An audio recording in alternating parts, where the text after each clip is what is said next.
want to talk to you about when I found out my biopsy results.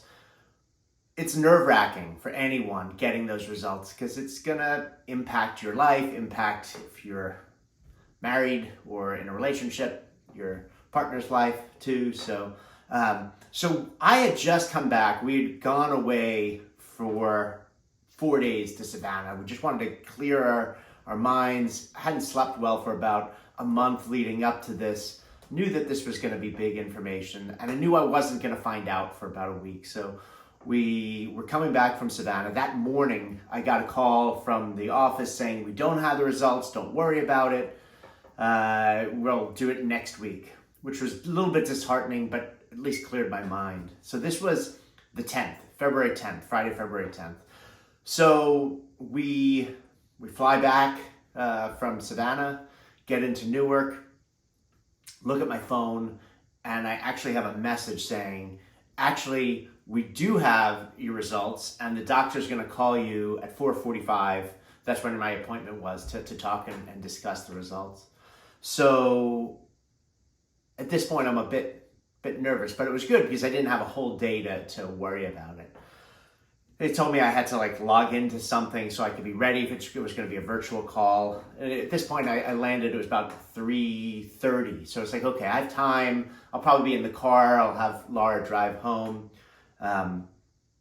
And sitting there, and we're on the runway. We're not taxiing anywhere.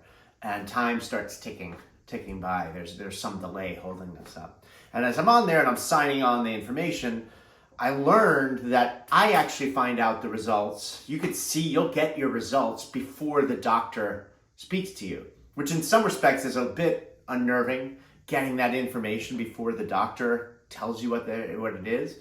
But at least I didn't have to wait to hear and ask him and find out. It was sort of nice. And it was a little bit weird because I was on a crowded plane getting this information. Laura and I were on the plane, but at least we could keep it to ourselves. So I go through and I'm seeing the results, and they give you the breakdown of your 12 spots that they sort of shot you or took specimens to find out. And I didn't really know what to expect or how to read it at this point because I wasn't expecting. I figured he would just be telling me. There's some green and some red, and I'm scrolling through because it's on my phone. So at first I see green. I'm like, that's good. Green, good. It's benign. I know benign. That sounds good. The first of the 12 said benign. Number 2, benign. I'm reading all through it. And then I get to 3. It's red. And it said something about adenocarcinoma. I knew that wasn't a good word. And as I read through it, 8 of the 12 spots for me, specimens, did have adenocarcinoma. It's hard to get your mouth around that. So I know that wasn't good. I knew that it meant I had prostate cancer. And it was a little bit odd getting this information, again, surrounded, even though we were just looking at it and sharing that with Laura. But I didn't know what it meant, how severe it was, because I didn't understand the numbers. So you're going to get Gleason numbers. You get Gleason numbers. And those numbers are from 2 through 10. And once you hit 6, that means you have prostate cancer. Anything from 6 on. So I was looking it up and find this out. Some of this information I didn't find out till significantly later. But I did look up and I saw that the number was I had some 3 + 3 6s, a couple that were 3 + 4 7s. Again, at the time I didn't know what this meant. All when I read was just 3 + 4 is better than 4 + 3 for some reason in your Gleason score.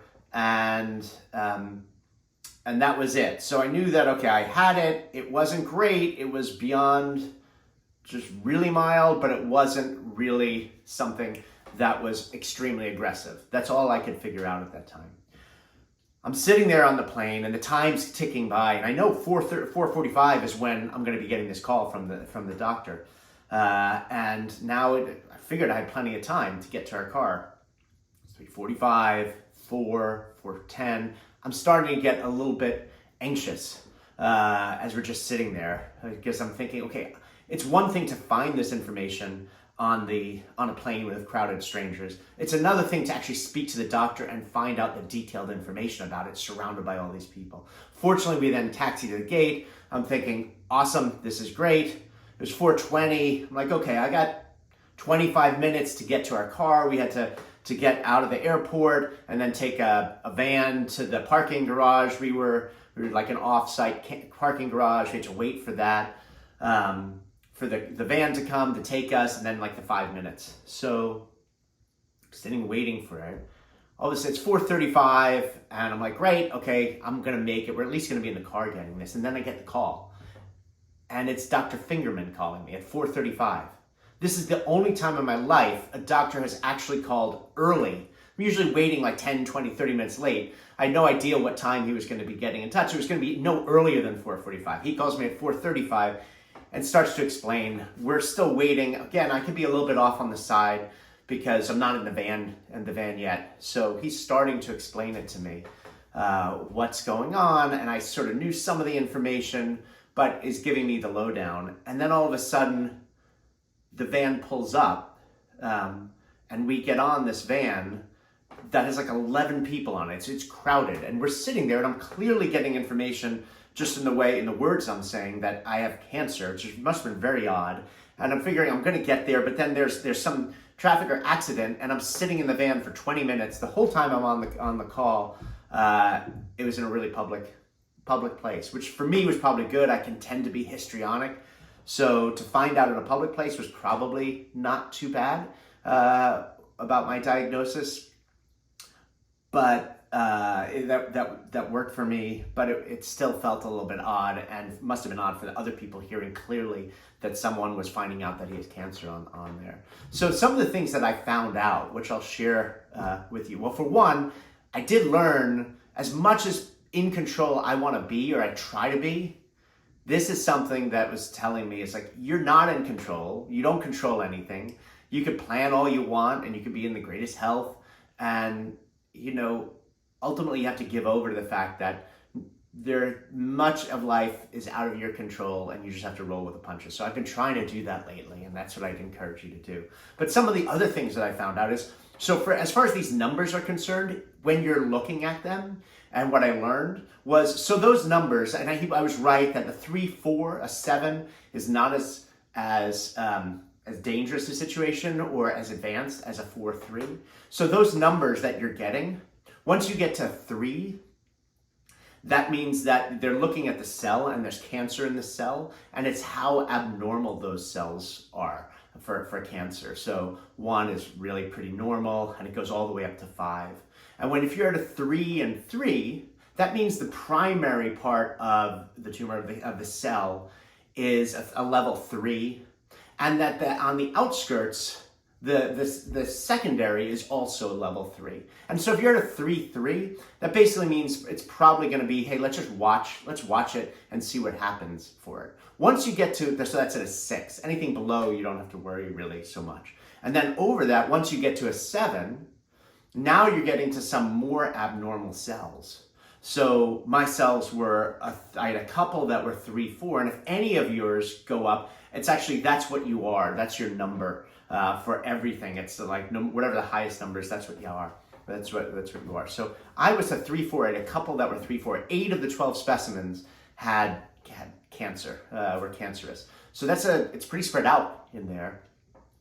And then 2 of those 8 were 3, 4. So 3 meant, okay, it's abnormal, but it's not quite so, it doesn't showing so much cancer. And then, but on the secondary parts, there were.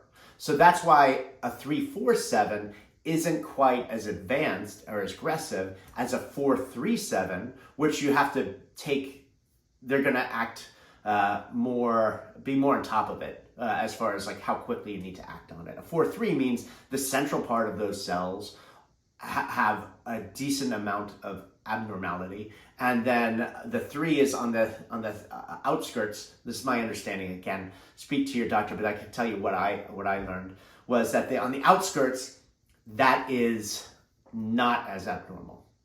You see, if the central part is more abnormal, they're going to act more quickly. So for me, he said, this is not something urgent. It's beyond just watching. We're going to have to do something about it. and I need you to, we're going to run all sorts of tests I have to go to a bone scan, a CT scan, MRI, colonoscopy. They want to make sure that it hasn't spread, because that's a different level if it's spread outside the prostate. So that's what we're currently doing. But he also said, he gave me some other information about how when you're deciding this, and we still are in the planning phase, but when you're deciding on what to do, there's a lot to take into account. So I'm going to get into that next time. But for now, this gives you a basic information of what I was dealing with at this point, just getting the results. Hopefully yours is a smoother set, where when you're getting your information, you're maybe a little bit more private than I was, but it is what it is. And it was just another lesson that I'm not in control. Hey, wish you the best. If you have any questions, please feel free to reach out to me. I'm pretty open book and happy to share what my experience has been. So until next time, this is Mark Hyman, and I'm going to have my nephew Noah play us out. See ya. A doodle, a family man, completing a ton. He might have cancer, but he's still having fun. When health is the style, there is no worthy foe. So check on the vlog, this is his battle, yo. Mark Hyman. Mark Hyman.